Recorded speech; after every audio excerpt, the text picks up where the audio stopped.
This story is very nuanced. EWTN News Executive Editor and Washington, D.C. Bureau Chief Dr. Matthew Bunson joins me to provide further insight. Matthew, thanks for being here. Why were the Pope's comments on homosexuality received as controversial?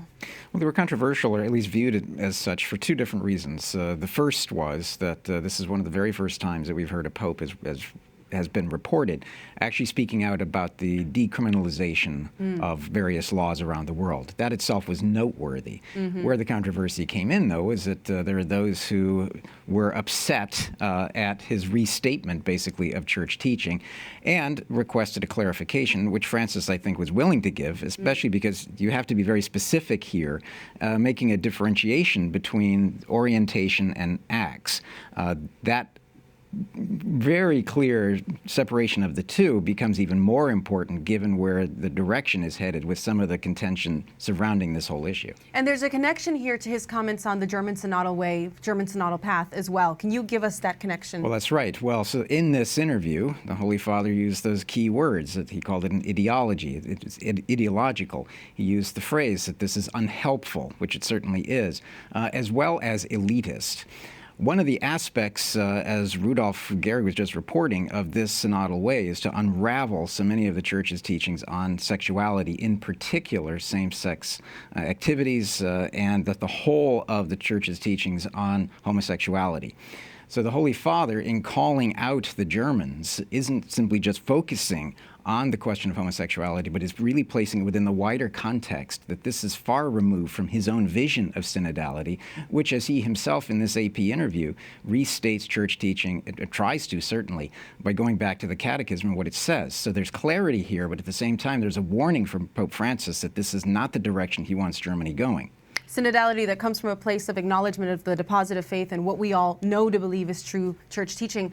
But the German elitist movement isn't the only one that is pushing for these changes in the church. There are other voices. Tell us about that. Well, that's right. It is absolutely true that this synodal path, this synodal way in Germany, has supporters, in particular in the area of the ordination of women, certainly to the permanent diaconate, as they're calling it, but also in the area of church teaching on sexuality. We have, for example, a very clear statement from Cardinal Jean-Claude Ulrich of Luxembourg, who, it is important to stress, has the role of Relator General for the Synod on Synodality that's coming up, who has advocated for a significant change in church teaching as it relates. Compiling. He's the one who's basically in charge of shepherding the process of the Synod. So the fact that he is speaking publicly about changing church teaching where it comes to human sexuality, in particular the Church's teachings on homosexuality and chastity, has set off a lot of alarms. This was then followed by Cardinal Robert McElroy of San Diego, one of the newest of the cardinals and youngest of the cardinals, named by Pope Francis just this last year,